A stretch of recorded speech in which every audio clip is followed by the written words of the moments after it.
I hit go live. Let's see if it shows up. The magic is in the making. The magic is in the making. Hopefully, it's making some magic. This says upcoming. Oh, see if it shows up.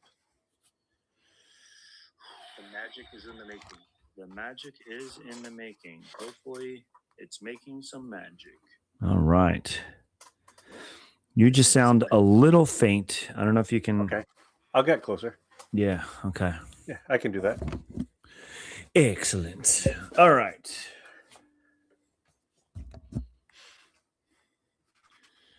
Good. This. I think start recording. I'm going to hit start recording here also. Maybe I can record this and won't have to download it from YouTube. All right. Are you ready, my friend? Yes, sir. Punch it. Punch it.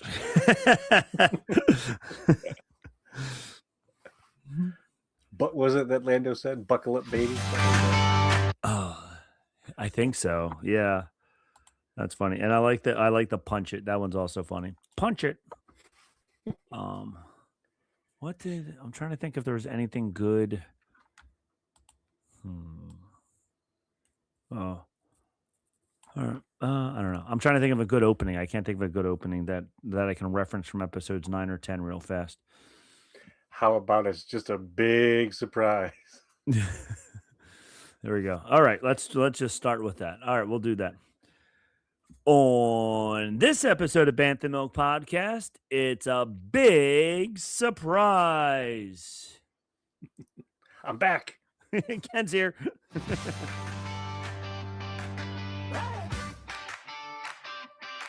It's the Bantha Milk Podcast.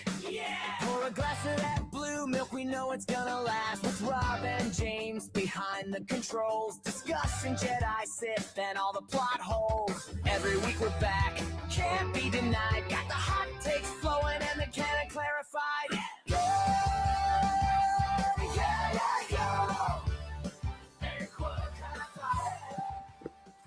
That's right. We're back with another episode of Bantha Milk Podcast. And once again, Ken is here. Yay. Hello. Hi, Ken. Great to see you, man. Happy Star Wars week. Happy Star Wars week to you too. You have a great story to tell us, I hope. We'll have to get into that in a little bit. A little teaser out there, a little teaser nugget, because Ken saw 21 minutes of something that won't be out until May 22nd. I think you'll know what it is if you know those dates. But yep, so Ken celebrated May the 4th in a hopefully great fashion. We'll have to find out. Goodness, it was so cool. Awesome. I can't wait to hear about it, but not yet. We got to keep the listeners engaged. We got to keep them hanging on the string there. Before we do that, we are back. It is Rob and Ken, because once again, James is still on a big boat. And it was funny. One of our biggest fans asked me, he's not on that cruise ship with the diseases and stuff, is he? No, he's not on that one. Yeah, he is not in quarantine. He's on a different cruise ship. Thank goodness. James will be back for our next show, and hopefully he was on a Disney ship, actually. So I tried to send him a message, but I don't know. Have you been on a cruise ship ever, Ken? Yes, just one time. Okay. So I don't know if you were on it before or after the invention of the cell phone where everybody has one, but definitely after. Okay. So yeah, so when you're on a cruise ship, unless you're paying extra for really bad Wi-Fi service, because it's still bad on a cruise ship. When you're on a cruise, it's beautiful because you are completely disconnected from technology until you pull into a port, and then that's when all the kids pull out their cell phones and are back to staring at their screen again. They're like, finally, technology is back. I'm like, you were gone. We were in the ocean for 3 days, and you're like, oh no.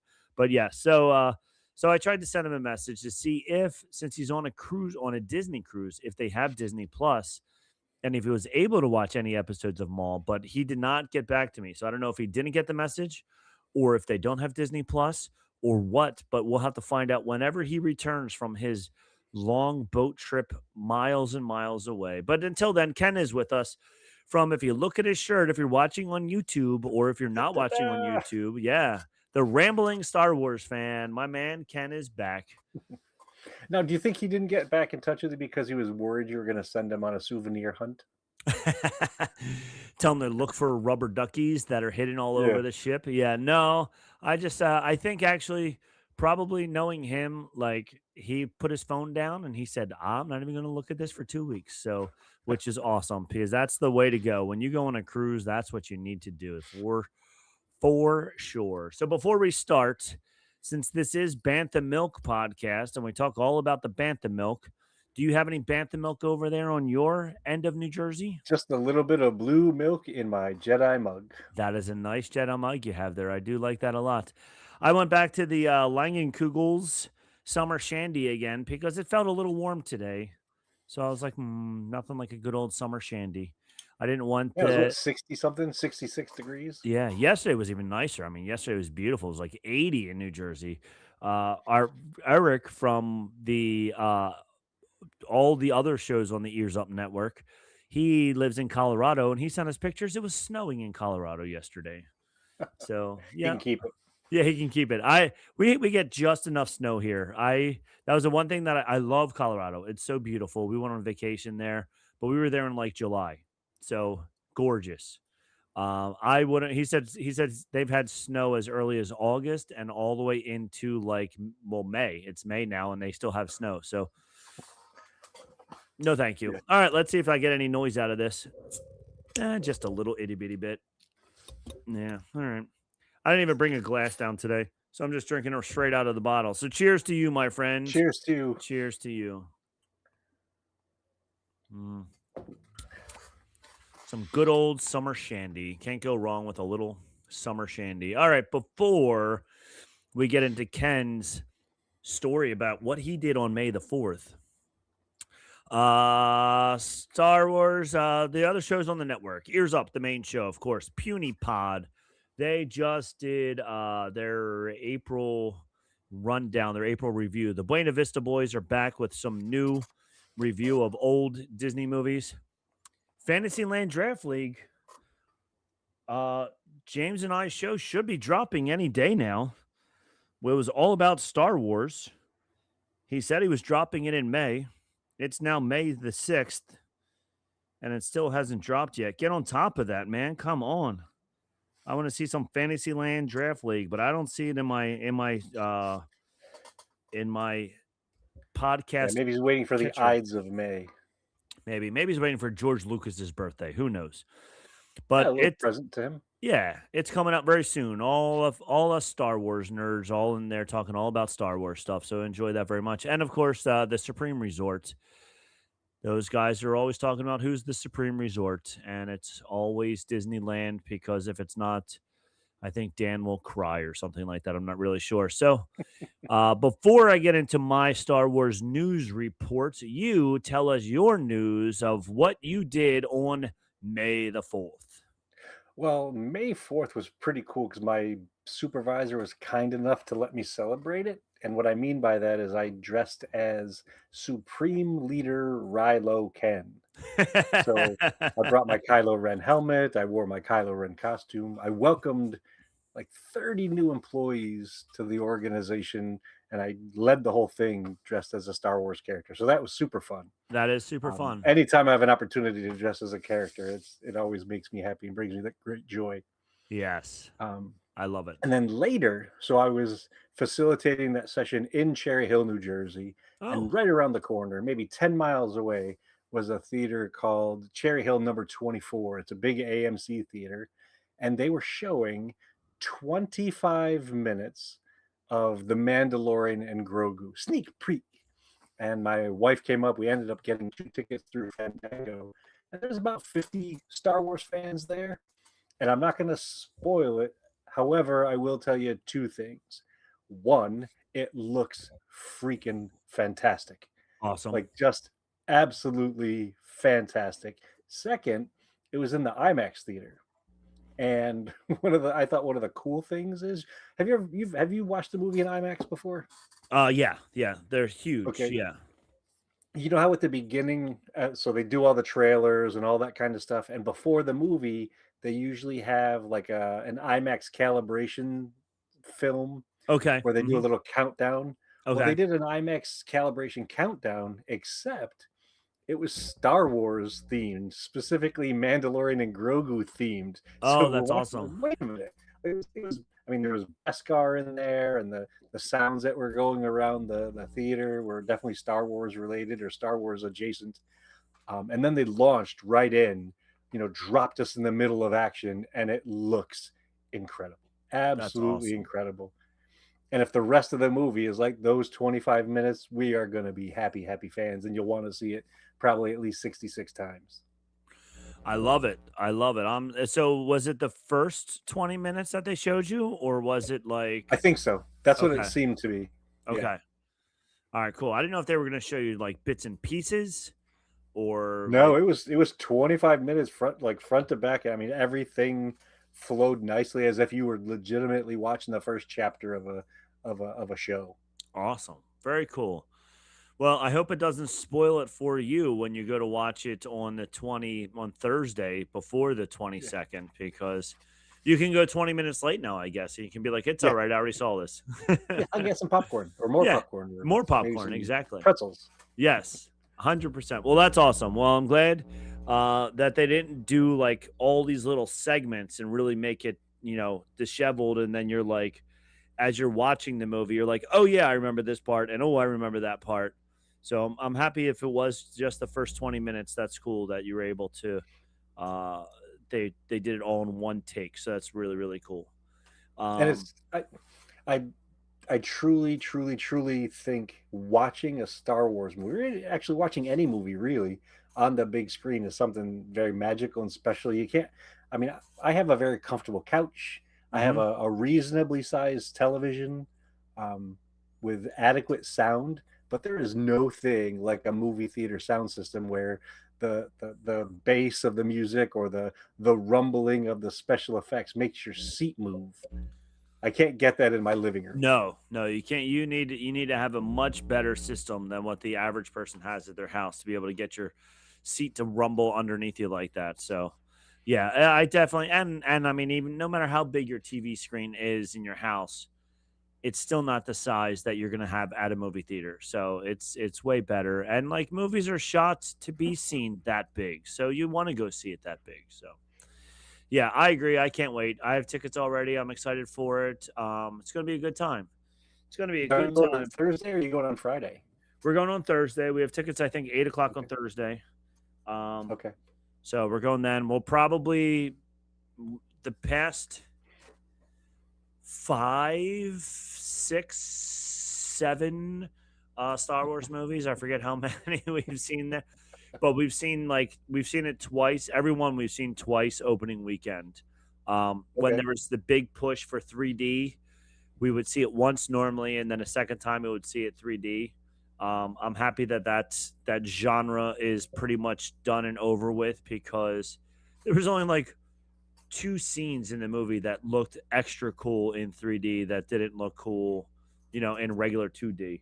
Um, so it wasn't worth paying the extra money for 3D. But Tom and I would go and we would normally see it twice every weekend. So opening weekend. So I'll probably see the second time, probably on like Sunday or something like that as well. Uh, Oh, nice. but yeah, Yeah, so so we have tickets for Thursday as well, so we should compare notes at some mhm. point afterwards. And then on Friday night, I'm going back to that same theater, except I'm not necessarily going to watch it on Friday night. I'm going there in my Mandalorian costume, and I'm going to be there with Anna Zellin and Baby Grogu, and we'll be just there getting pictures with the people going to watch the movie. And then on Saturday, I'm going up to Pennsylvania, and a bunch of the Pennsylvania Mando Mercs are going to this drive-in movie theater called Shankweiler's. Okay, It's not too far from Lancaster, I think it is. okay, Um, and we're going to be trooping there. And then on Sunday, or no, sorry, Friday I'll be at the theater in costume. Saturday I'll be at the drive-in theater in costume, and then the Sunday, all day Sunday from the 1 o'clock show to the 9 o'clock show, I'll be at the same theater dressed as my Mando costume. very cool. That'll be fun. I do remember one of the movies that we went and saw. There was a bunch of people in costume hanging out at the movie theater, so that was fun seeing people in costume there. The one, it was pretty funny. It made me laugh. It was uh, not the sand people, were the Jawas. It was somebody had a Jawa Okay. costume, but they were like 5'7". Somewhat bigger. Yeah. Yeah, I was like, "Wow, you're the largest Jawa I've ever seen." So that made me laugh. But I give them credit for doing it. Like they looked legit, except for the fact that they were just a giant Jawa. So Yeah. so that was The funny. southern Jawas, they grow them bigger than the They south. do they do definitely grow 'em bigger in the South. And I'm not going to give you any information on this other than next week, I'm going on a very, very, very high secret mission Dun, dun, dun, um, dun, dun, dun. that I'll have to let you know more about afterwards. Okay. Well, I So, can't wait to hear about it afterwards. If we don't have you back on the show, we're gonna have to definitely tune into the Rambling Star Wars fan to find out what Ken reveals there. It'll be funny yeah. if you came to our show and told us before you did it on your own show. That would be pretty funny. But I have a feeling you won't do that. So anyway, but yeah, you have to give us the dirt on what that secret mission was. I'm dying to find out. Yeah. All right. Well, before we continue, we do have more Star Wars news other than just what will Ken be doing the weekend of when Mandalorian and Grogu come out. You won't know it's him. He'll have his mask on. Don't if I oh, there's a preview where he's like, you took my mask off. Now I have to kill you. I was like, oh yes, I like that. All right, so let's get some Star Wars news. Star Wars news. Star Wars news. Star Wars news is 3 minutes and 18 seconds long of just Star Wars news. The words Star Wars news over and over again. All right, so I have 4 news articles. I'm sure you have something else as well, maybe in your brain over there. But the first one, 3 new Star Wars games launched just in time for May the 4th. We talked a little bit about this last week, but here's a whole article talking about all 3 of these. Oh, this is all for Fortnite, by the way. 3 Star Wars games were added to Fortnite this week, and we know what we'll be doing all weekend. That's what this article says. So Star Wars Galactic Siege, you can fight in this large-scale player versus player, Empire versus Rebels battle with 10 versus 10 combat across iconic Star Wars planets. Team up and find capture points. The longer you hold them, the more points you'll get, and the closer you are to winning. Currently, there's only a Star Destroyer level, but a new Mandalorian and Grogu theme map will release with the movie on the 22nd. So this is like the Fortnite's normal game mode.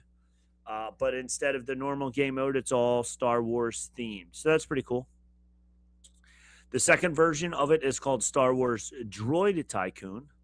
You can build and customize droids using authentic Star Wars blueprints, manage your workshop and factory systems, and unlock rare components and special missions. You can create over 40 droids in this game with more to come. So it's that seems like very different from typical Fortnite game. You're just building droids. I wonder what you're going to be doing with them, but you're building some kind of droids in that one. And then Well, finally, it's a combination of building droids and expanding your base. It's like the Tycoon extra created island games. oh, okay, I see what you're saying. Okay, You can put a little cowboy hat on a BB unit. You can put a road cone on a B2 battle droid. I mean, it's fancy. it's fancy, which you do need to do. I think every BB unit needs a cowboy hat, so definitely do that.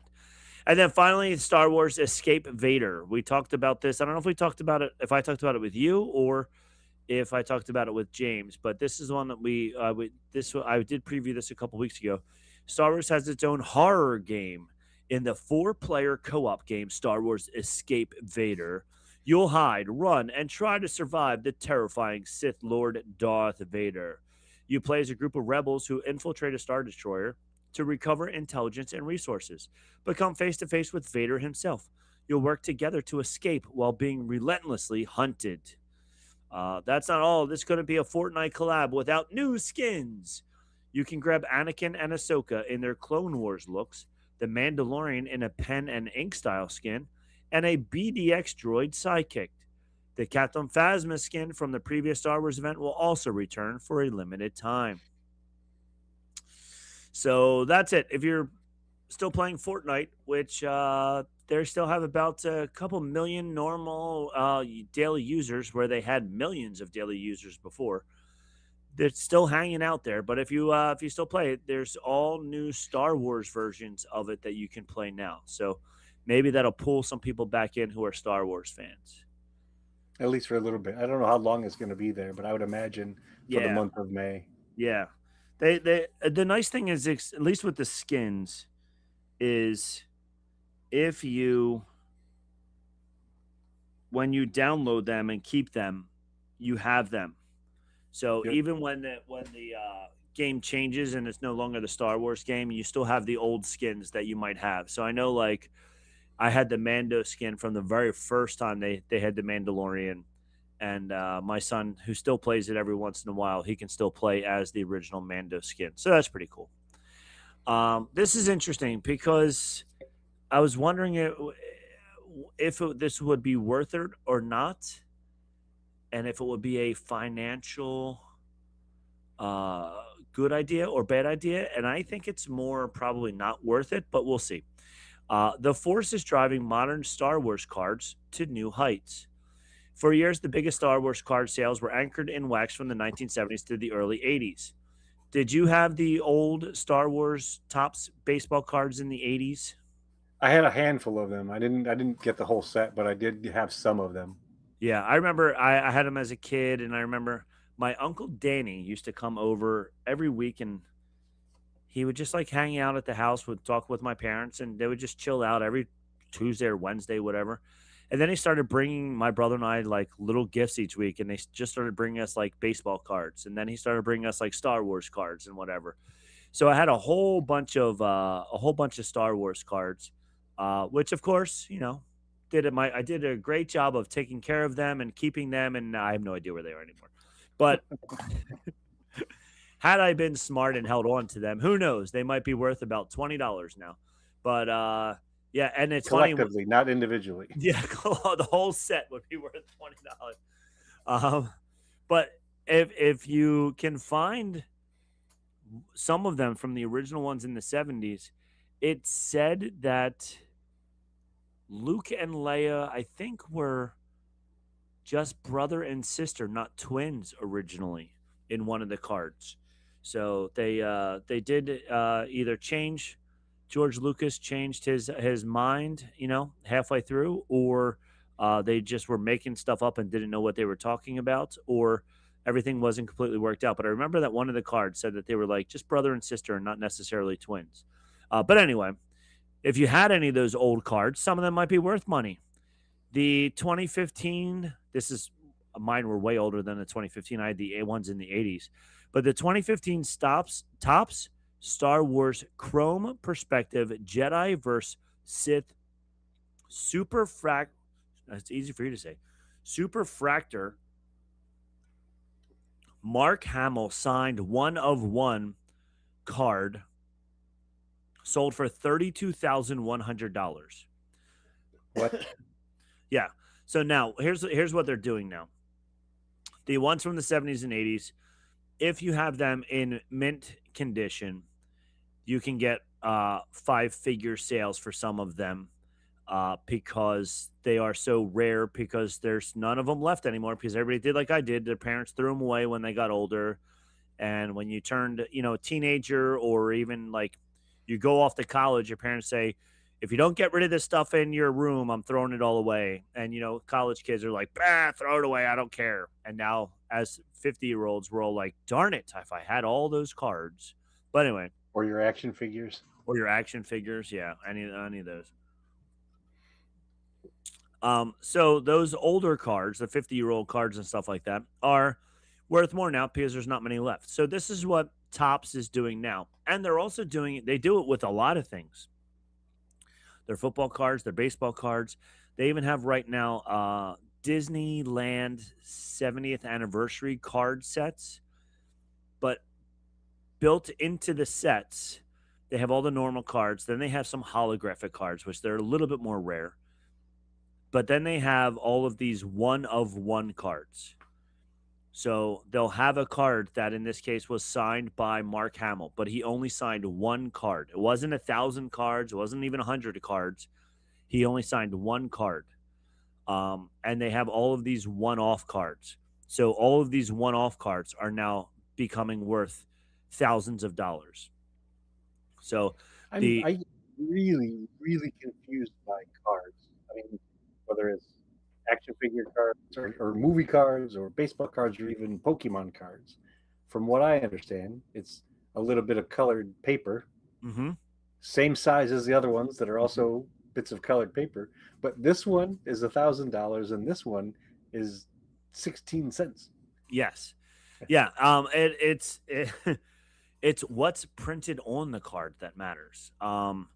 Somehow, some things that are printed on the card. So the ones that we're talking about now, all these one of one cards are all they have like a white box where there's with a blue Sharpie, Mark Hamill legitimately signed it, and that's the only card that he signed. So because that one piece of cardboard has extra ink on it that was signed by Mark Hamill, that card worth $32,000. Um, so yeah, you're paying for the rarity of it. Now, in the 80s and 90s, baseball cards, every single one that you got of Ken Griffey Jr.'s rookie card was $100 to thousands of dollars just because it had Ken Griffey Jr.'s picture on it. But then Tops just started flooding the market with everything, and it got so saturated that they weren't worth anything anymore because they weren't very rare. So now they've gone backwards, and they're like, ooh, if we make these super rare things, they even have some that have like cells of the movie Empire Strikes Back movie cell in the middle of the card. Oh, wow. Yeah, so like that one is worth like $2,000 because it's only one cell from the movie. Um, so what they're doing now is they're making all of these one-off cards. So you're not going to get, one of one. A 2024 Topps Chrome Star Wars Triple Auto Super Factory Harrison Ford Mark Hamill Carrie Fisher card, all signed by all three of them, sold for $30,195. When did that card come out? That Because that Carrie's card, not yeah, here. the card came out in 2024, but they must have Okay. had her sign it maybe right before her passing. Okay. Um, they have a James Earl Jones card. 2022 stops Chrome Darth Vader card, also one of one with James Earl Jones signature on it, $24,600. So a modern Darth Vader Super Factory card can compete with high grade cards from the 70s. There's only one version of that card ever. So they have this one with that shows like James Earl Jones' signature on it. It says James Earl Jones as Darth Vader. It's got a picture of Darth Vader, but it has his signature on it that he signed, and he only signed that one card. So what they're doing now is they are getting these famous people to sign just one, and then if you're lucky enough to buy the pack with that one card in it, and you can sell that then for $30,000, good. And I was like, ooh, but how many packs of cards are you buying to hopefully find that one card by the time you're done Well, if it's buying it? anything like if it's anything like Pokemon cards, though, there's also another weird possibility.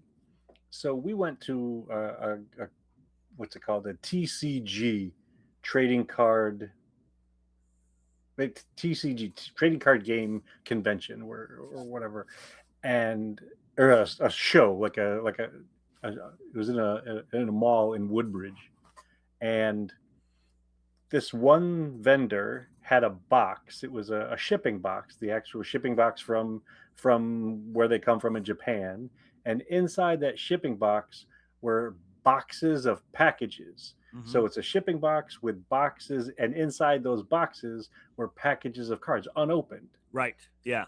That if you were to just buy that box that with all of the cards in it, originally, I think my son said that it was $600.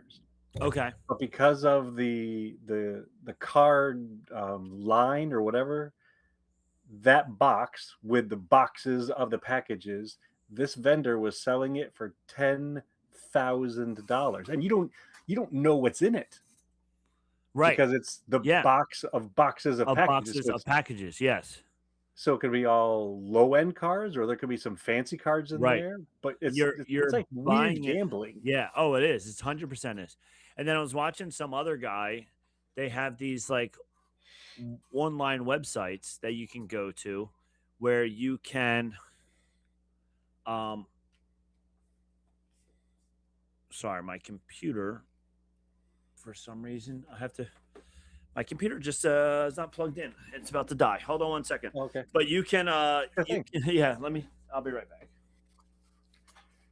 Yeah, just one of the things that I find very fascinating about that is, I was joking around a little bit ago that these are little bits of paper, little bits of cardboard with pictures and colors and stuff on there. And they go for these wild, wild Mhm. prices. And then sometimes you're buying a package that's from that line, but you don't know if the card's in it because, "Oh, I want this unopened." So, Yeah. Yep. So I was also watching this other guy who does these things, these like auction type things where he'll have the boxes, the unopened boxes, like you said, and for like sports teams. So for like NFL, you can buy. He opens all the cards up on camera, and then whatever he opens up on camera of the Philadelphia Eagles, you pay beforehand. Same thing, you're bidding. So there'll be an auction. I'll say $20, you say 30. We go all up to $300 just for the Eagles cards. And then someone else will bid on the Cowboys cards and somebody else on the Cincinnati Bengals cards and whatever. And then he opens up all the boxes. You could get one Eagles card out of there, or you could get 20 Eagles cards. You could have 20 Eagles cards that are worth nothing, or you could get 20 foil cards, or maybe one that's signed by the quarterback Jalen Hurts or something like that. Who knows? So whatever you bid, he'll then ship you all of the Eagles cards that he opens up on that time. And it's also like another form of gambling, just like you said, like that box that would go for $600 normally, he's selling for $10,000 because there's a possibility that there's a $30,000 card in there, but you don't know. So you could spend all that money and get nothing, or get two yeah. $30,000 cards out of there, and then you made $60,000 on a $10,000 investment. So yeah, and like you said, it's all just a small little piece of paper, but it's somebody said that it's worth this much, and then it's just like when I watch like car shows and like car auctions and stuff like that, and the car's only worth what somebody's willing to pay for it. And it's the same thing with Yeah. the baseball cards. Like what's it really worth? It's worth 2.2 cents, but Yeah. if somebody's willing to spend $20,000 on it, then suddenly that 2.2 cent card is worth $20,000. And it's all become such a weird game too. Even so, I don't know if you heard the news, but just recently, Star Wars Celebration tickets went on sale. Okay. So they opened them up for the masses yesterday. Individuals could buy up to 20 tickets, Okay. um, and a 4-day pass. So it's all 4 days of celebration. Just for one person, 4 days. I think it was $250, roughly speaking. Um, there were people that the day of the sale, because the sale came out yesterday, 4-day passes sold out within a couple hours. They were already people on eBay selling two 4-day passes. So that would have been $500 Right. for $6,600. It's crazy because they were able to get it, and they know that somebody else is willing to spend that kind of money to go to it. So they're going to get that kind of money for it. And it's like that's what's very frustrating about like events like that. And even like the Savannah Bananas are trying really, really hard to prevent that from happening. He has said like I don't know if you have to show ID or something like that, but like he's really trying to prevent the ticket scalpers from buying up all the tickets and then just reselling it for astronomical prices like that. Even like, my Taylor Swift, her last tour that she made $1 billion on the tour, um, which is awesome. I'm so happy for her. Like, she deserves it. But then the ticket scalpers made twice that because the tickets were $600 for the upper level. They're turning around and they're selling them for $4,000, just like you were saying. And people were buying them up because they weren't able to get them for 600 and they wanted to go see her. So they're paying 4 times the amount of money for the ticket. And it's a shame because like people aren't buying it because they want to go. People are buying these things just to resell it and just to make money off of somebody else's, whether it's Star Poor Wars. timing. Yeah, yeah, they're poor timing that they couldn't get in and I could, so I'm gonna make sure that I get my money out of you. Um, we got tickets to the Olympics in 2028, and you when you registered for the thing, you could get up to 12 tickets. So we got 4 tickets to one day at the indoor volleyball. We were gonna buy 12, but and then we were thinking like, oh, we'll scalp them, whatever. But the other problem is you don't get paid until after the event. So the tickets for the other 8 tickets was going to be over $2,000 for the other 8 tickets. If we wanted to try and sell them for 4,000 or $5,000, whatever it was, we would have to wait 2 years until the summer of 2028 before we would get that money back. And in the meantime, we're out the $2,000 it is for the 12 tickets. So we said, we're not going to be those people. And we just Yeah. bought just the 4 tickets for the 4 of us to go. And that was it. But yeah, so many people they make their money off of just reselling things that's not even theirs. It's just whatever. So Yeah. anyway, And unfortunately, the fans, like you said, the fans are willing to do it because they they wanna want to, participate in the yeah, thing that they yeah. originally wanted to, and Hmm. then it's just this never-ending cycle, and it just seems like that number, because the ticket prices for Celebration did go up, as everything has been, Sure. inflation and all that kind of stuff. But then the scalpers, third-party sellers are selling it even higher than that. Yeah. Yeah. It's crazy. It's ridiculous. So, yeah, so I was like, "Oh, maybe I can try and make money off of buying and selling Star Wars cards." And you can only, it looks like you're only going to make money off of that one of one card. And I have a feeling the chances of getting the one of one card are probably 1 in 35,000 of a chance. So you're Yeah. going to spend Maybe more even money. great worse than that. Yeah, you're going to spend more money hoping to get that one than you're even if you were to get it, by the time you sold it, you wouldn't even get back what you spent on buying all the other ones. So, yeah, so I'm not going to do that. But uh, this is a funny article. This one made me laugh because it's one of those articles that is a non-article. They're always my favorite ones, and this is in Forbes website too. Sam Witwer gives a Maul Shadow Lord season 2 release date update. So his update is it's the usual development cycle. I know when it's coming out, but it's not a situation where the audience will have to wait too long. Too long. We'll have to wait too long. But I think I am forbidden from saying what I know. But we are working on it. We've been working on it for a while, and it's interesting. So the last line of the article is still, I would guess that it will not be much more than a year from now, based on Whitworth's comments and what we know about past timelines for this sort of thing. So maybe May/June 2027, we will see Maul Shadow Lord season 2. And I'm pretty sure all its fans cannot wait, but they don't have to wait too long. I love these articles that are like, guess what? It's going to come out.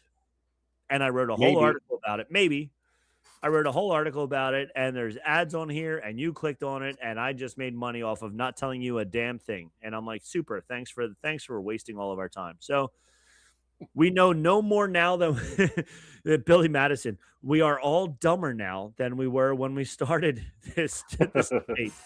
Thank you. Good Uh, night. have mercy on our souls, or something like that.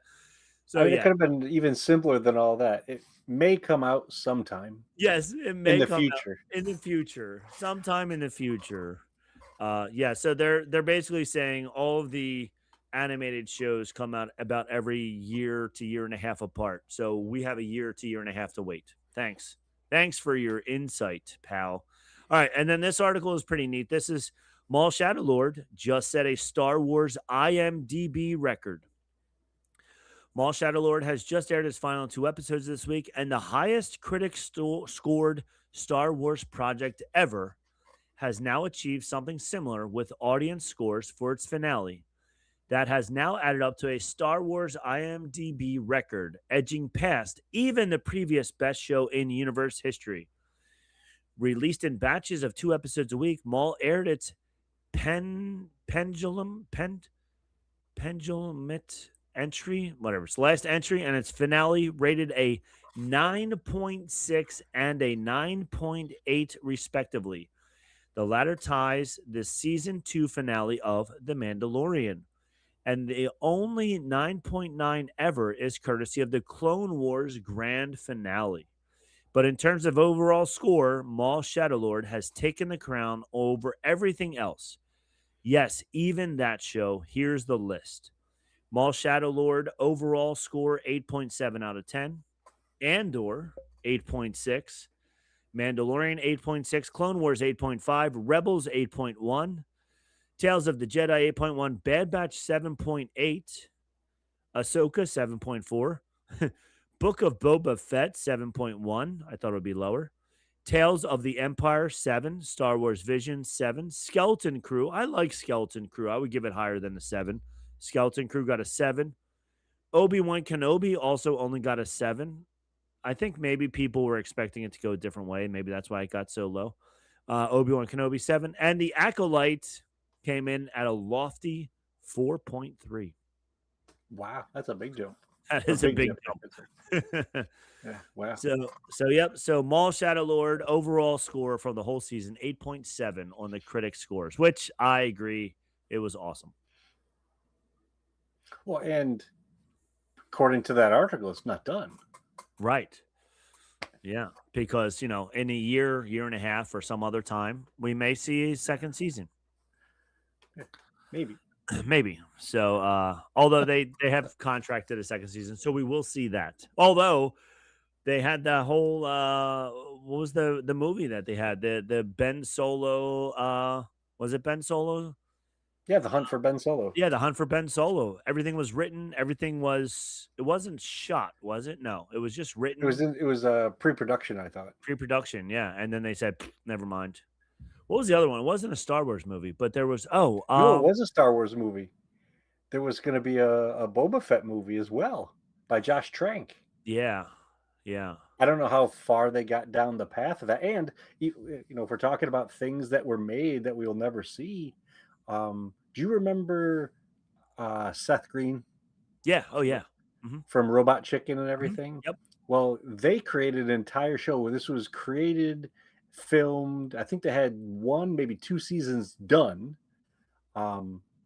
It was a parody cartoon called Star Wars Detours. Okay. And it was, it was like tongue-in-cheek goofiness with the Star Wars characters. But when the Disney sale went through, it was before The Force Awakens came out. Disney didn't want to put out something making fun of Star Wars while they were trying to relaunch Star Wars as a brand. Okay. And so that was completely finished, ready to go. And it's just sitting on a shelf somewhere. Probably never see the light of day. Oh, that's a shame. Funny story about Seth Green. His dad was my best friend's dad's best man at his wedding, if you can follow that trace all the way through there. Yeah. That's pretty fun. Yeah. It's like 6 degrees of Kevin Bacon, 6 degrees. It sure is, yeah. 6 degrees of Seth Green there. Oh my goodness, that's awesome. Yeah, so yeah, Seth Green grew up in the Philadelphia area before when he was real little. Like his parents grew up in the Philadelphia area. And then when he started getting to acting, they moved to California. But yeah, when he was in Philadelphia, his dad and my friend's dad were friends. So yeah, there you go. Long story short. Awesome. Yeah, it's pretty funny. Anywho, all right. So you might have touched something that he touched. I doubt it. I don't. No, Not that Seth Green touched, because I don't think he was ever over my friend's house.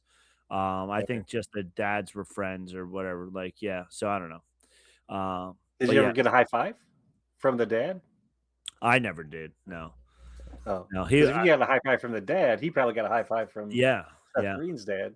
So I got a high five from my friend's dad, who I'm sure got a high There five you from go. Seth Green's dad, and Seth Green, yeah. So there we go. So Yeah, somehow they're through all that. Yep. yeah. So you high five Seth Green. Yep. Pretty much. Pretty much. Me and Seth Green are best friends. Yeah. Yeah. Raisin One is in the chat. He apparently was in the chat last week, but it wasn't coming through. He was like, "How come they're ignoring me?" But nope. So he said he was also at the Woodbridge Mall and the card show as well. So that's pretty funny. Oh, And he went out today and he found the blue milk. And he said the blue milk is also not bad. I chugged it, not gonna lie. So yeah, the uh, true blue or blue. the Yeah, blue true, yeah, true yeah. blue milk. Yeah. So there we go. All right. Have you Do had the you blue milkshake from Burger King yet? No, so I kept meaning to stop and get because before you came on, we broke down all the three different Mandalorian and Grogu meals that they have at Burger King. Okay. And I wanted to get all of them and talk about them on this week's show, and then I drove right past Burger King and forgot all about it. So Oh, I nice. Okay. Well, there's still time. yeah, there's still time. Hopefully it'll still be there by the next show. So there we go. You just might not get the collector's cups. Right. They might be sold out by then. Yeah. So, okay. I mean, I have some crowns. There you go. You sure do. All right. Do you know of any other news? That they're the four articles that I have. I don't know if you know of anything else offhand. Um, Remember how we were talking about Galactic Racer? Yes. They announced for whatever reason now video games have it. It can't be just a video game. There's got to be the deluxe edition and the gold edition where you. So they released some information that there'll be a couple different editions of Galactic Racer. So if you buy the additional, you pay the extra money, you get some skins for your racer and all that kind of stuff. So Very that cool. they formally announced that recently. Okay. So But you other can than get that, no other big news. no other big news. All right. Well, what we're going to do then is we are going to hit up a commercial break real fast, and then we're going to come back and we're going to give you the rundown of the last two episodes of Maul, episodes 9 and 10, which I thought were awesome. That's where the big surprise comes in. That's where it comes in. So let's see what Ken has to say. All right. I hope you bought that because it was my favorite. I bought 3 of them. Well, I bought 4. I'm going to keep 1, and I'm going to resell 3. Resell the other 3. It's a good idea. Yeah, Yeah. that's the way to do it. All right. So before we get into the rundown, do you want any just overview of what you thought? Did you so I enjoyed So it. we've talked about how gorgeous it is, Mm-hmm. and the soundtrack. I'm so glad that we can Oh now yeah. get the soundtrack Mm-hmm. on Apple and Spotify and all that kind of stuff. It is so intense, and so Mm-hmm. for 5 weeks, the pairs of episodes have gotten faster and more intense with each week's worth of shows. It's been incredible. I thought Yeah. it couldn't not that it, I thought that it couldn't get better after the last 2, and then it got Mm-hmm. better after the last 2, and it is leading to that season that Sam Witwer was hinting at that we might get. Yeah. Yeah. So we talked about it last week. I was hoping, by the way, if you're listening all the way to this point, you know that, we're going to tell you all about what happened in the episode. So if you didn't watch it yet, hit pause, go watch it, and then come back and listen to what we had to say about it. But I was really hoping that Devin wasn't going to turn evil, that she wasn't going to fall for Maul's trap, but she did. So I think the way Maul set her up was good because he kind of like, and also the way like the surprise showed up there, it also helped make it like Maul's the good guy almost, even though he's a bad guy. And there were some good scenes, good things that not good things, but little things that she missed, that she didn't see how evil Maul is. Um, so that also helped Maul's situation with her believing in him, because he didn't see that he still has this evilness inside of him, even though his whole thing is all bent on revenge. Um, he still was like, I'm about to lose this fight, so I'm going to do something here that only a bad guy would do to make sure that I don't lose. And Devin didn't see me do it, so she doesn't know. If she would have saw this, she definitely would not come with me. But because she didn't see this, she will come with me. Um, Well, I also there's a part of me that wonders, and I know this is, getting towards the end of the second episode.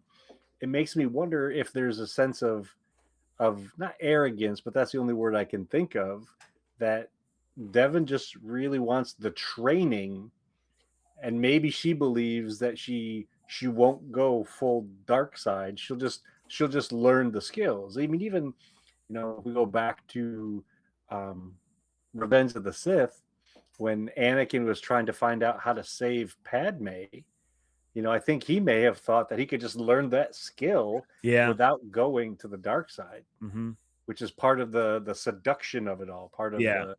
the Of the the dark side deviousness of of the, it. yeah, it's like, okay. And if you think that you're above it, you're like, oh, well, I'll learn these little tricks, but I won't be seduced by it as much.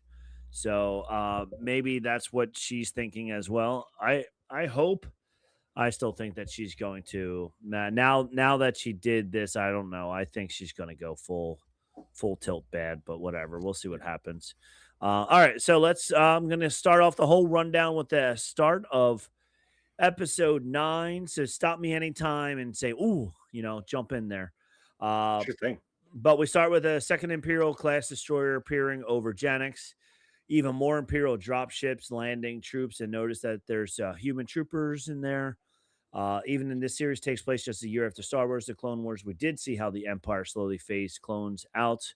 Maul's communicating with Dryden Voss, who is an underboss for Crimson Dawn. This was fun. I talked about this last time, and it still makes me laugh. So he's talking to Dryden Voss. Uh, so I like how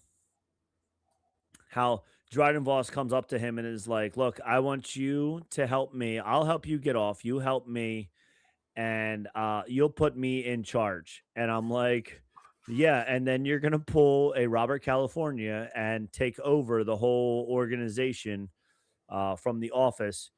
He walked into Joe Bennett's office and convinced her to make him the CEO of her own company. I feel like that's what Maul's going to do. He's going to get Dryden Voss in charge, and he's going to say, "Now that I put you in charge, I'm actually in charge of you." Because we see that in Solo, that Dryden Voss, or what was her name, Kira. Kira, she like then calls Maul, and we see Maul at the very end, and so she calls Maul, who's the real boss of Crimson Dawn. Well, I think So that's a beautiful example of the arrogance of people who don't understand the Force, and they don't understand the Sith either. Because if we go back a few episodes, when Maul did the opposite with the Pikes, he killed the leader of the Pikes because he had been tricked by them, or set up by them, yeah, killed the leader of the Pikes, then made somebody else a leader, said, "You're sitting in the chair, but I'm really the boss." I'm really the And boss. Yeah, and now Dryden is saying, "Oh yeah, kill my boss, and I'll sit in the chair." yeah. And Maul's like, "Yeah, I'll let you sit in that chair, but you're not in charge." Yeah. Yeah. Oh, totally. So Rentier is the boss that Dryden reports to. The Dawn symbol behind Voss on his chair. Uh, and Maul says, "Crimson Dawn has betrayed me in the past." And he's talking about at the end of the Clone Wars. Maul made his last ditch effort to stop Sidious from triggering his plan to kill the Jedi. And he says, I was so certain of his fate that I orchestrated this war to lure him here with Kenobi." That plan failed, and the Republic defeated Maul's forces, and that's the betrayal that Maul is talking about. Now, Dryden Voss wants to kill his boss and be put in charge. So this takes us to the episode title, Strange Allies, referring to these two teams being forced to work together to escape. So I did enjoy this, and I still enjoy that Lawson and Master Daki. Doki, like they knew, like they're like, okay, we have to get out of here, but we also know that this guy's not as up and up as he says he is. And even as they're running at one point, Lawson says, as soon as they get out of the city, they're going to turn on us. Um, so, and then, Texas, and that's something happens that was huge a moment in Star Wars canon. Maul sends Devin a dream and he tells her where to go. So, this was interesting because we haven't seen this happen much where the Jedi or even the Sith can send dreams into people's heads. Now, Ryan Airy has a big theory about this, and I think it's just him. I love when people try to make sense of stuff that was filmed and recorded and thought of years ago, and then they try to tie it all together when it really doesn't tie together. But this is a fun theory here that he has. So he says, we've seen people have dreams in the future, like Skywalker dreamed about his mother and Padme dying. But now this confirms something from the Star Wars Episode 3 Revenge of the Sith, that Palpatine could have used the dark side to send Anakin those dreams. Well, could, but that doesn't mean that that's what it was. So it doesn't Right. really confirm anything. No. It may strengthen your belief that that was what happened, but that doesn't, unless George comes out and says, "Oh yeah, that thing that Dave did in Maul is similar to that thing that I did in Attack of the Clones." Until that happens, I'm not going to say one is definitely a connection to the other. But I think what it is though is George, wanted Anakin to see those things, but I don't think that he ever thought of of Palpatine putting those dreams into his head. Well, But it like you said, also, as in a weird way, if that's the case, it could also connect to the sequel trilogy. yeah, Because there was a line in Rise of Skywalker where the clone of Emperor Palpatine said that I was every voice inside your head inside your head. to Supreme Leader Ben Solo. Yep. So so that could, I mean, but if that was the case, I think we would have heard about it long before now that this, but anywho, it's a good theory. I like it. And then he said, but I looked inside and it was beyond what I ever imagined. Because Luke was looking into the dreams that Ben was having. So Luke was able to look into the dreams that Ben was having, and the dreams may have been sent to him by Darth Sidious. So who knows? But all right, then they all meet in this courtyard with the really neat statue in the middle of it. And that's where and as they make their way out of the city, Daki works out that Devin has actually started to bond with Maul. He said, Maul will not be able to access your mind with such ease unless there was a connection between you. And then he says the key line in the episode, did he help you for your sake or his own?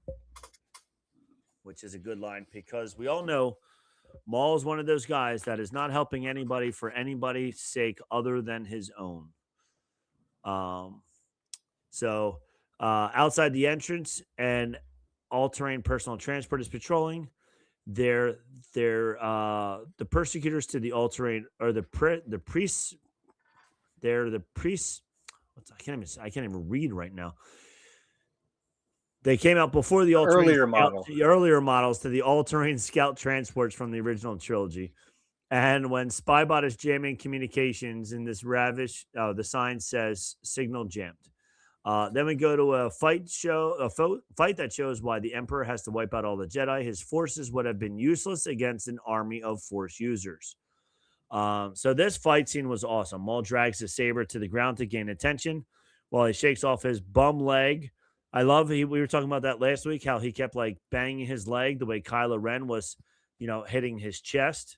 Um, Or and do you then think it's more like he was banging it? Like you ever had to do like remember the old tube televisions and you banged on the side of it to get it to work or to get it to work whatever, a little bit or better. or Yeah. Fonzie with the jukebox. Uh-huh. So he's just banging on his leg to get it back into To place. get the circuits back in place. Yeah, he could have been, Yeah, probably doing that. Like he wasn't like doing it to pump himself up. He was doing it because like, okay, I'm gonna need you working here. So let's yeah. get this working.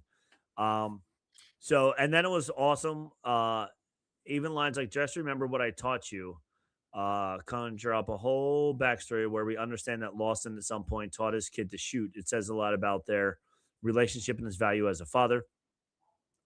Maul single-handedly takes down the Walker, which was a great scene. Oh my gosh, when he's just running forwards and spinning his lightsaber, just ba ba ba ba ba ba ba ba, just stopping every shot. I like how he hits the lightsaber into the leg and it like pauses a little bit and then he like pushes it all the way through. But what made me laugh was to get through the leg, he had to like really force it through the leg, but then he just threw his lightsaber up in the air and was able to cut the whole thing right in half, which made me laugh. I'm like, wait, you got to force it through the leg, but it was easier to just throw it and it cut it in half at the top part. So that made me laugh. Um, I so want to he go back just a couple clicks to where you were talking about Kyle, the son, the son, Lawson's yeah, son. Lawson Riley, How Riley. Yeah, Kylie's someone different. yeah, Where Riley shot the speeder bike and he knew enough to change the blast settings to mhm, stun. to stun, yeah. Yeah. Yeah, he's still using stun, and so is Two Boots still using stun. Um, even though Two Boots had a lot of great lines in this, he was like, "Oh, I'm," later on when he's like, "I'm just a common criminal like you now." He's like, "That's not fun. I don't want to do that or whatever." But yeah, um, so he did shoot the guy off, but he did it on stun, so he's not a killer. Um, Devin sees him cut through the thing, and she's kind of in awe, and then she's getting more and more like falling towards the trap of believing in Maul. Lawson and Ducky both realize that the perception of Maul has shifted, and then he says, like a starship drifting into a gravity well. By the time you notice, you're already being pulled in. And then the brothers show up. The 11th brother, which is the Crow. And then they're escaping. Lawson points out the irony that he's a lawman, but now he's escaping in the same tunnel where he used to chase a fugitive. And we're seeing how fascist governments like the Empire will turn their own citizens into criminals instead of protecting them from criminals. Lawson tells Daki that these guys are going to double cross us as soon as we get out of the city. And I like how they were just like, yeah, that's going to happen. So we just have to be ready for that. Um, as they move the hatch, it makes a similar sound to the Millennium Falcon hatch in The Empire Strikes Back. And then the Inquisitors are following them when they get to the wreckage. Um, how inside the Imperials immediately part for them out of fear, and then this leads to a classic floor is lava situation. The heroes get to the part where this was really funny when it was like, oh, that's all acid. And um, Two Boots goes, illegally disposed of. I will report this immediately. And then he's like, oh, wait, I guess not. Yeah. So, yeah, Maybe not this time. maybe not this time. I guess I'm not a law abiding citizen anymore. And I So, think, going back to that title, was it Strange Allies or something Strange like that? Allies. Yeah. Uh huh. Think about all the people that have to work together. So Yeah. we'll go back to the fact that Riley, the teenager, Teenager. has to Yeah. partner with his father and his father's partner as police officers. You've got the Jedi having to partner with these folks as well, and all of them are partnering with Maul, the Mandalorians, and the Zabraks Yeah, against against the brothers and the Empire. yeah, yeah. It's crazy how the biggest like eclectic group of not misfits, but just like random people that you wouldn't put together at all are now all together and they all have to survive together. So yeah, so it's pretty funny. Um what type of a group that they have become.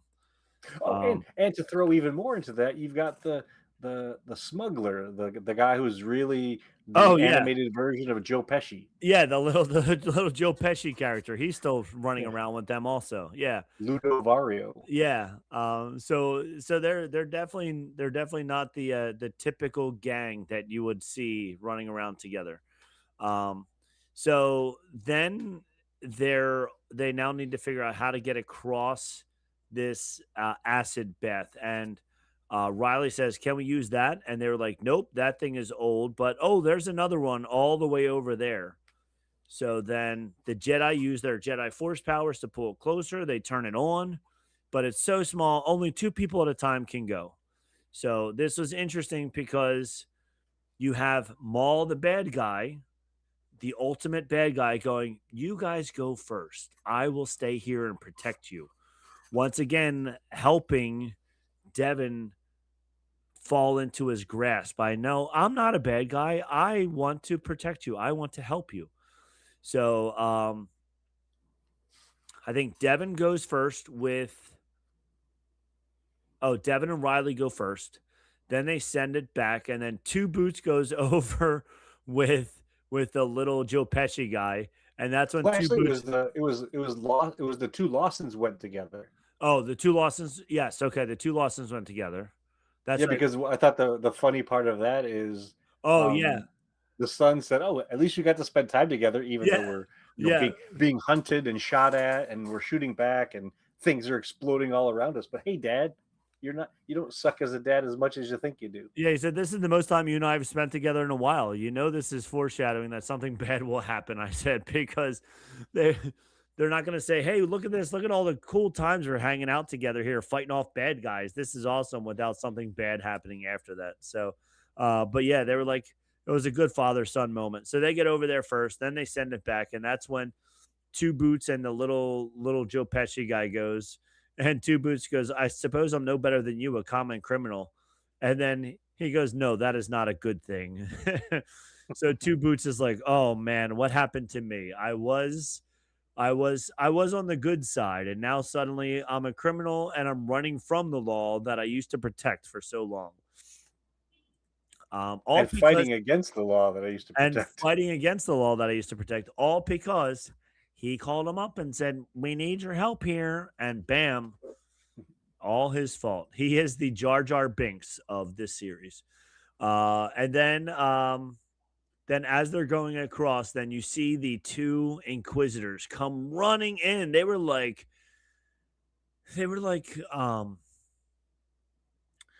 jaguars almost like running towards them. They're running so fast and like one was like running up the side of the wall because they took the turn so hard and everything.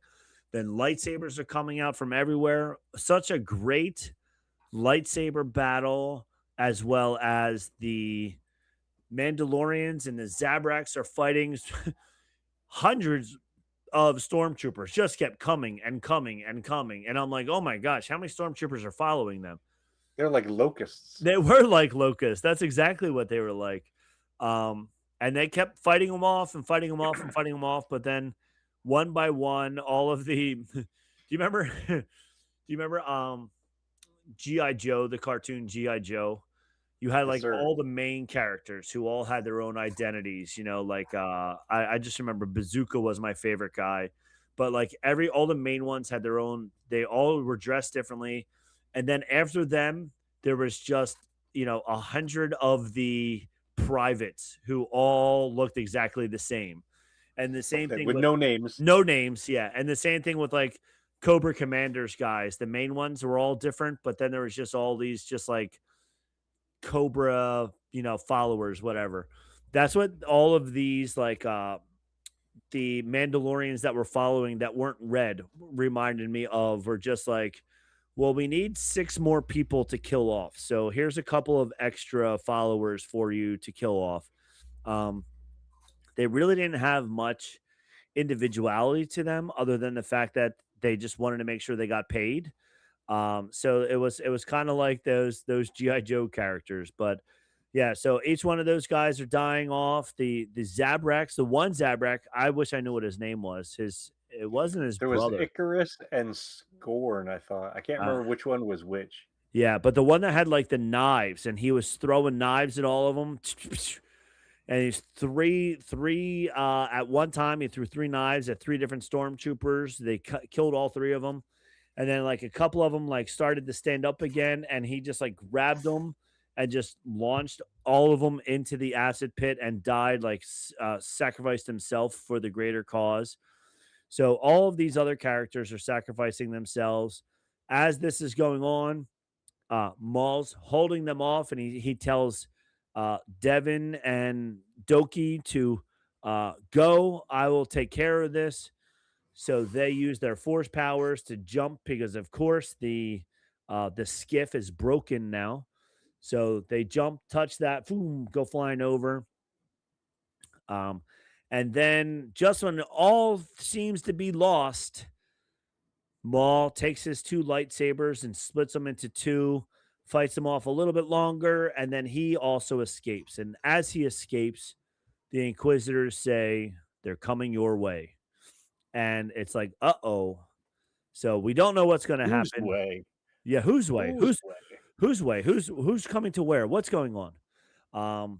So yeah, so that was a super awesome fight scene. There was so much going on in that fight scene. I really enjoyed it. And then that was the and I forgot all about Spybot getting cut in half. Poor little And Spybot. Rook Cast died. Yeah, Rook has died. Yeah, so we lose everybody except for the Jedi. Yeah, so I think that all of his followers go except for the little Joe Pesci guy. He's the only one that made it across. Yep. But I think all the rest of the Mandalorians and all the rest of the Zabraks are all gone. So now he just has his new band of misfits. So they leave, and I'm There pretty was sure. one scene when the Inquisitors and the Jedi, I don't know how they managed to choreograph this, but Oh, all of the lightsabers were crossed at one time, uh-huh. and it was like a freeze frame A moment, freeze and then they frame. went back to battling. Yeah, there was like 5 lightsabers that were all like almost like they were stuck together to make like a roof of lightsabers. Yeah, It was so like it was cool. wild. And Yeah. when you watch that fight scene, you could see one person flipping over the other while they swing their blade under them to get. Uh-huh. It was. I think that was probably one of the most choreographed and intense lightsaber battles that we've ever seen in Star Yeah. Wars live action or animated. Yeah. Yeah, it was really, really cool. It was so good. And I'm sure like you said that they were using the motion capture for all this, so I would love to I know think how. so. With Yeah, for how long that they've choreographed it and practiced and all that stuff because it was really, really cool. So Merrick says, inform him they were headed his way. And then Rookcast and the final Mandalorian charge into the wilderness. So they might have survived. And then there's a monster. Oh, that's right.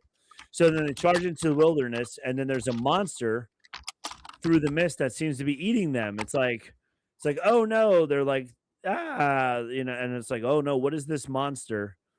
And then that's when come on, the guy. the guy, the monster of all monsters, not Darth Jar Jar. Oh no, Darth Vader. And you hear the music, bon, dun, dun, and he just comes out with his lightsaber sideways.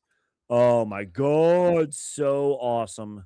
You see a little bit of reflection. So good. So good. And he's just bigger and stronger. And is this when they say, I don't even know if this is when they say it or not, but they're like, you're no inquisitor or something like that. No, that's Um, Maul said that to him. Maul says that to him. Okay. Um, so that's how the episode ends, which is fine because the next episode just starts right after it. But And this it, is what I was talking about, how they just ratchet up the intensity, they yeah, ratchet up the pace and just chaos of it all. And the guy of guys, the monster of monsters, um, Darth Vader shows up, and it was just oh, crazy. And then so it gets even crazier in the yeah. final episode. hmm So then that starts episode 10. Vader just comes around the corner. And which is cool because we've never seen Vader and Maul have ever fought before. Even when they were together in Rebels, they didn't actually fight. They were just in the two scenes in a hangar in Naboo about 14 years earlier. So the shot of Vader facing them in the foggy jungle, also as reminiscent of Luke's vision of Vader on Dagobah, which is fitting because that Luke was facing the dark side of the Force at the same time. And so Lawson and the others retreat to fire from afar, and Vader just casually pushes everyone back. And Vader, He I reminded love, me of Michael Myers, yeah, yeah. And I also like this loved, this monster, this hulking thing, just pushing and plowing through to get what he wants.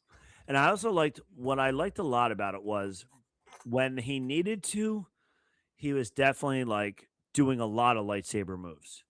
He was using both hands if he needed to and all that stuff. But then also he was doing one-handed stuff, which you saw in episode 4 because they didn't really know how to make it look super cool yet in 1977. So they were just Yep. like two guys, just like George Lucas was like, okay, start, swinging swords at each other. And they're like, whatever, so every once in a while, you would see him with just one hand and his other hand's just down the side. And he's just like, no, don't need to use two hands. I can fight you off with just one. So that was really cool because it showed, all the different levels. And this is like the almost like that scene that we needed between episode 3 and episode 4 when we had great lightsaber battles because it took place in the early 2000s. And then if you're watching it in order, you go to episode 4, A New Hope, and suddenly it's back in 1977, and Darth Vader and Obi-Wan are just two old guys that are just like, like this now almost makes it like the reason Darth Vader did it is because that's all he needed to do. He didn't need to do more than that. So that's what I really liked about it. I liked picking that up. And that's when Maul says, "You're no Inquisitor." Um, and he still doesn't realize that this is Anakin. No, everybody else just like everybody else in the galaxy believes that Anakin Skywalker died at the end of the Clone Wars. And now Vader moves exactly fast enough, even more just precise, like a fighting machine. No wasted movement. He's like a robot. So then Devin flips, Vader twists his wrist and then twists it again to fend off Maul. And every single time, like they're all fighting Vader, all of them. Devin, Doki, Maul, they're all trying to fight him, and he's just like, I got this. I can take care of all of you. Like, this is what I really liked because in some of the books that you read, the authors want to make Darth Vader almost like just a big meathead, especially like with against like Thrawn. They want to make sure that that Thrawn is smarter than he is. So they make it this battle between Darth Vader's might and Thrawn's brains. So you almost are reading it, you're going, oh, Darth Vader is just a big dummy who is just super strong with the Force. But then in this, they make him a scary, scary monster, which is really, really cool. So I really liked it. Well, Um, and he doesn't need to be. Remember Yoda fighting Dooku? right. Like Yoda was all over the place, Yeah. um, bouncing around and flipping from this wall to this side and all this acrobatic stuff. And early on, when we saw Anakin as a fighter, he did some of that stuff. But as Vader, he doesn't need that because he has such power and control of the Force that Yeah. he's picked up from the Jedi side and has learned from Vader, while Maul is also kind of in that a similar category of having a really strong connection to the Force and being an acrobatic fighter. But he does the acrobaticness, the extra flourish and stuff is wasted because Vader's too powerful for it. Yeah. Yeah, Vader just standing there and all that movement, he just goes and just like pushes him back or whatever. So, um just huge fight scenes, really really cool. Lightsabers everywhere. Um Lawson and um Devin are now fighting, and at this point Devin uh Lawson like basically is telling Devin like that the ship is now starting to come in um from what's his name? The Dryden. Dryden ship is about to come in. Lawson now sees that there's no way that they're all going to be able to get into the ship. So he's almost like he tells his son um that like you're the best. You can do this without me. Keep going. And his son is like, no, no, no. And he's like, yeah. So they're trying to get onto the ship. All this fighting is going on. It's just a huge, huge, awesome, awesome, visually amazing fight scene, which was so, so cool. I can't even like break it down scene by scene enough because it was just so cool and so good. And Vader everywhere. Every time, like Vader's just doing just what he needs to do, and he's bigger than everybody else. Um, Docky's fighting him. Docky's torn between Maul and Devin. He knows he has to make a decision, so uh, he becomes defenseless and throws. He throws Devin his lightsaber so she can fend them both off. And then when they're reunited, she casually hands it back over to him. So you get the you get the feeling that they've done this many times before. And then the Inquisitors and Invaders surround the Force users while Lawson and the others enter the fog of war. At the extraction zone, the Imperials have landed a Lambda class shuttle. They probably knew to land there because the intercepted Maul's communication with Dryden Voss. Now the two troopers are also mounting E-Webs, heavy repeating blasters as we first saw the snow troopers. As Maul gets Vader on his back foot, we hear the Imperial March, which of course is Vader's theme song. Devin force flips over Merrick's head, repeating the classic Obi-Wan move from the Phantom Menace. And while Lawson and the others are pinned down, I love how Lundy was psyching himself up. You're not small, you're super tall, which is pretty funny. So now everybody's playing a role in the fight. Riley uses the stun setting to take out the troopers and two boots for the win, taking down the shuttle. Docky was talking about how they could beat Vader if they work together, and he follows through on that when they're actually able to temporarily force Vader to his knees. And then they go back to the jungle. That when the transport lands, they once again the simple Anakin versus Obi-Wan duel theme, but to show how they pinned down they are. Then we go back and forth to see Vader use his full power against Force users. We see him unleash it in the hallway, but now he's fighting it again. Maul can hear Devin, and I think he sees two different pathways, one where they all escape together and the other where she becomes his apprentice. So then this is what I didn't like. Docky's fighting Vader, and as he's doing this, Maul knows that he needs to get Devin on his side and not on Master Docky's side. So as Docky's fighting Vader, Maul's legs also like more broken. So he just does this quick little force push on Docky from behind because he's trying to get him off balance so that Vader kills Docky. So that way Devin has nobody to turn to anymore except for Maul. And it's a pretty crappy move. I don't like it, but then again, Maul's a bad guy. So it sounds like something that a bad guy would do. I Yeah, you can't wasn't get me, get this guy. Yeah, yeah. If you kill this guy, then Devin will come to me. So unfortunately, Devin's fighting the crow, and then at the moment her master is killed, she can sense it, and her reaction is very much like Obi-Wan's when his master was killed, and her rage on her face follows that music.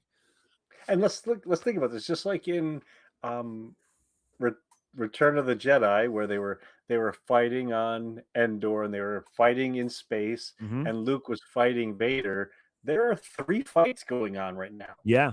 You've got Daki and Maul against Vader. Yep. You've got Devin going against the Inquisitors, and you've got Ludo and the Lawsons trying to get towards the shuttle. So all of these fights, these 3 different fights, are happening at the same time, and so the camera is cutting from one to the other to the other. It's this is a cartoon. And it's a Like, cartoon. Yeah.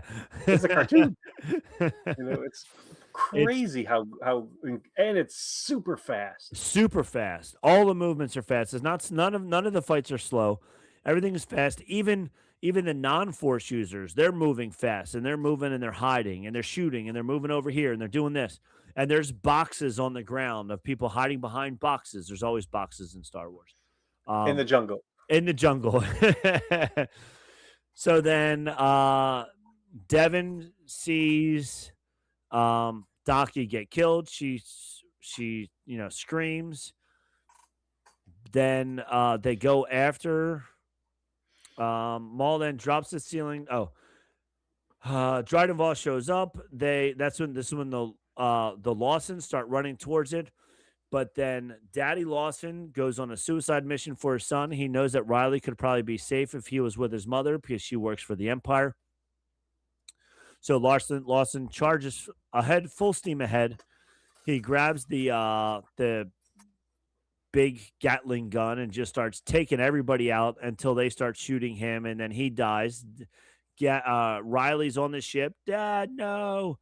And then Devin's using Maul's saber now because Maul throws her his saber because she dropped hers.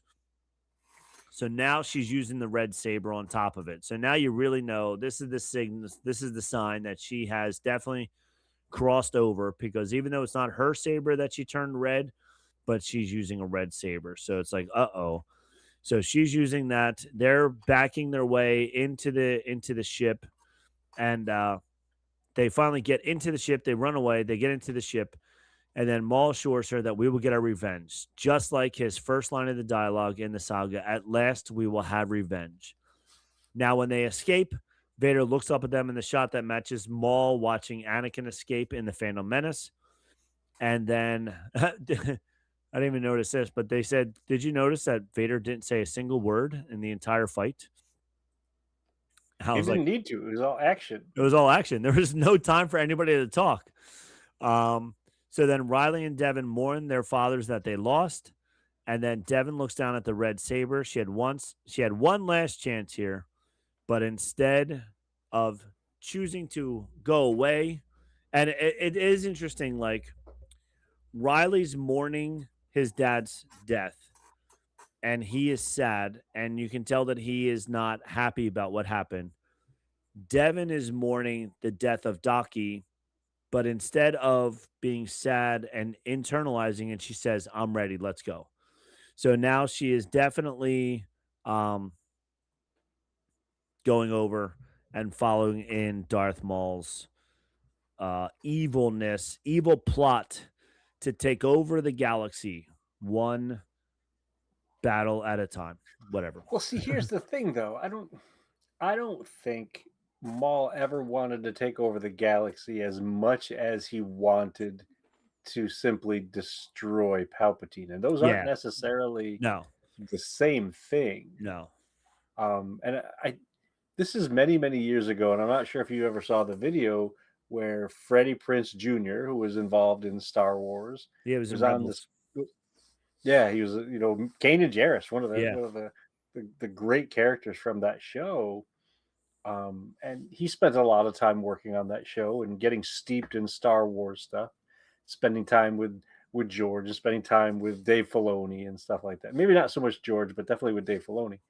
And in this conversation, he was talking about how Darth Maul is modeled after Sisyphus, the Okay. guy who would push in, I think it's Greek mythology or Roman mythology or something like that, where he would push this big rock up a hill and it would fall back and he'd have to push this rock up this hill and almost get it to the top and fall back. And it's, the kind of thing that Darth Maul has gone through over Yeah, and over over and and over again. over again. Hmm. You know, he's getting so close to his goal, and something happens where he has to go all the way back down Hmm. to the beginning. Whether it's because um, Palpatine caught him and killed Savage, and so now I'm going to torture you or going to do my bidding, or in this case where he has lost so much and he has to go back to figure out a different approach Yeah. to killing the Emperor, which means grabbing onto another Force user Hmm. like Devin, because two are potentially stronger than one. Yeah. And also like now that Palpatine has Vader, he doesn't need uh Maul anymore. And he didn't even like when Maul got cut in half the first time, he thought that Maul was done. He didn't even know like he was still alive. Um so he's just he's a thorn in Palpatine's side by him still being there because Palpatine believes in the Sith rule of two. So the fact that there's another Sith out there, it's messing up his rule of two. So he definitely wants him killed, and Maul wants revenge on him. But now, as we saw in this whole season, he wasn't able to kill either of the two Inquisitors, and definitely not Darth Vader. I mean, there was three Force users trying to fight Darth Vader, and they weren't able to do it. So, um, it's definitely going to be interesting. I'm glad they stopped it where they did with them getting away. Season two could be just them. I'm sure just the first half of it or a little bit of it is going to be him and Dryden Voss taking over Crimson Dawn or whatever the case may be. But depending on how long they wanted to stretch this out for, the whole season could be just them doing this Dryden Voss thing and him training Devin to get stronger and better, so that a season three could be a rematch with him against Darth Vader, or even like him trying to go after Palpatine and Vader being there and stopping them, or whatever the case may be. Because Rebels takes place later, and he's still trying to get revenge on Palpatine. So we know whatever happens in any of the upcoming seasons, he's not going to succeed. So it could go any way, any of those ways that they want to. So it'll nonetheless, it's going to be fun. It's going to be very entertaining. These fight scenes in these two episodes flew by Yes. because it was so entertaining. Suddenly you're like, wow, that whole episode's done already. Like it went by so quick because it was just one giant fight scene for episode 10. It was just one whole awesome fight scene. So it was really, really good. So, Yeah, I wish we had lived in California because Zoe, Mike's daughter, who lives in California, she got invited to go watch the last two episodes in the theater. oh, so You cool. know, Yeah. Oh my so God. It she got was to see it so, on the big screen with yeah. the, and it just so happened that Sam Witwer was there and some of the other folks were there. So that's super cool. That Now is I'm gonna super ask cool. you a silly question, and you don't have to answer it, but I'll ask it anyway. Is there anything about the show that you didn't like? Because I have two things on my Okay. list. The first thing is that it came out at 3 in the morning. Yeah. Because I wasn't able to watch it till Tuesdays. And then, like, we're trying to do the show by Wednesday. So I wasn't, yeah. So I didn't like the timing of the Yeah, release. I agree with that. yeah. That is, And so while I say I didn't like it, please know I still the show itself I absolutely positively hands down loved. right. The other thing, this is more of a silly thing. So the character Docky Uh huh. was voiced by the same actor who's the Allstate commercial Uh guy. huh. You're in good hands with Allstate. Yes. I was hoping that somebody, either him or Oh, Devin, were gonna say at some point, like, "Don't worry, you're in good hands." Like, I wanted just that line not to the be not in the the season some full tagline, but just enough of it that you just knew enough of it. it was just a callback to the fact that he was the voice of it. Yeah, that would have been really Yeah, funny. and the perfect part for that, do you remember the scene where, uh, Riley and Devin went off together, Uh-huh. and Docky and Lawson were together, and Docky was telling the dad, "Oh, he'll be fine. He'll be He's fine. with Devin." Yeah. That would have been the perfect Perfect place for him time. to say, "Don't worry about your son. He's in good hands." He's Like it in was, good hands. That would have been it, perfect. Yep. That would have been great. that's those are the only two complaints I have about all 5 episodes. Yeah. Yeah, I thought it was great. I did like as the season went on, the intensity picked up, the story picked up. If there was anything I didn't like, maybe it was only the fact that like episodes 3 and 4 were a little meh. They were probably the worst of the 10 episodes, but that is like saying that episode 7 of The Mandalorian's first season was the worst one. I loved every episode of the first season of The Mandalorian. So it's like only because I have to put one at the bottom would I put episodes 3 and 4 at the bottom of the list, you know. Um but yeah, as it went on, it really picked up and it kept going and going and going all the way to the finale where these two episodes were just awesome. So it's definitely a good, and the episodes were good. They were 28 minutes. You know, take away the closing credits, 22 minutes each one. So you could sit down and you could binge watch all 10 episodes in an afternoon if you wanted to. So I Yeah. did like it. There's, you know, I'm not the typical Star Wars fan that hates everything. You know, we've talked about it. You like a lot more than I do. There are some episodes, some shows that I was like, I'm not going to watch that again. This is one that I definitely will watch again and definitely enjoyed a lot.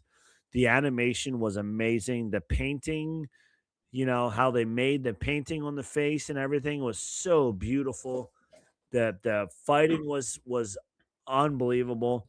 And it also was interesting. I was watching think I was watching Rebels or Clone Wars, but like they were doing when the lightsabers were moving, they the trail, I guess, of the light was like a almost like a perfect triangle on the older ones. And then this one they said, okay, we're gonna Yeah, it take was that definitely triangle. Clone Wars. Yeah, okay. And then this, they were like, we're gonna take that triangle and we're gonna like bend it a little bit more because it's going to if you really think about it, it's not going to perfect triangle. So they made the animation even more. They kept taking it up a notch, which is really cool. So I did enjoy that. I did enjoy how the lightsabers made it a little bit fancier each time also. So yeah, I think of if there were things to complain about, your two suggestions would be the only two things that I would complain about also. I did totally enjoy this this whole season, this whole series. So it was awesome. I loved it. I highly recommend it. And for people who and we've said this about Rebels before, and even like the first season of Clone Wars is a little hard to get through, but once you get into the second, or you know, even like the very beginning of the third season of Clone Wars, that's when it really starts. The storytelling gets a lot better, and they decided at that point they said, "Hey, you know what? Just because it's a cartoon, it doesn't need to be for kids. Like it can be really good storytelling even in a cartoon format." Um, so this was Well, the and same thing. if you go back to that first season of Clone Wars, we also have to remember that in addition to them telling stories and introducing tons of new characters, they were learning how to make this stuff work. Yes. Like how to make this groundbreaking, dynamic, new animation style Hmm. work. And one of the reasons I heard, I think it was Dave Filoni had mentioned this at one point in one episode of the Clone Wars. And spoiler warning for the people who haven't seen Clone Wars, but Darth Sidious shows up and kills Savage Opress. They couldn't do that scene because the technology for Darth Sidious's robes Okay. wasn't there. So they couldn't even animate what they wanted to animate in those early seasons. And so they had to advance and advance and advance and advance to be able to show on screen what they wanted to. And it makes me think of George Lucas from the original trilogy to the Hmm. prequels. Yeah. He had to wait for the technology to get to the place where it looked real enough, like Yeah. when they did Jurassic Park, real enough for him to do it. And I think the same is true for the animation style. So one way to watch those early episodes of the Clone Wars is to look at all of the different characters and how they connect, and to just appreciate the advancement Hmm. of the animation from one season to the other. And when you do watch this show again, which I hope you do, um, I encourage you to watch it, but with your ears open, because there are some scenes, there's no music. It's just the cityscape, or it's just all the blaster fire and everything.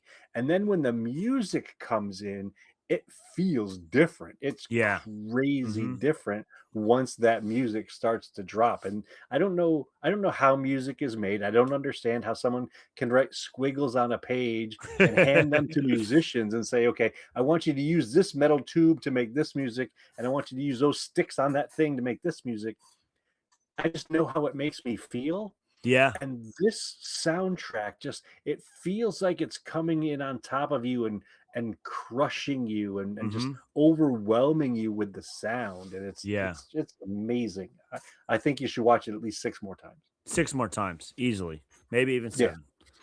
So, all right. Well, on that note from Ken, go watch it 6 more times and then come back and listen to us all over again and see if you still agree with what we have to say. So, I think we did a phenomenal job of giving you the rundown of episodes 9 and 10. Ken had a lot of good input as well. Thank you again for jumping in here while James was on a boat. Happy Uh, to help. yep. And next time he goes away on vacation, we'll have you back on again. So, uh, Thanks, I man. I thank you very much. I think from all of us here, both Ken and I, and all of our fans in the chat, including Raisin One, I'll lead us out of here by saying we have spoken.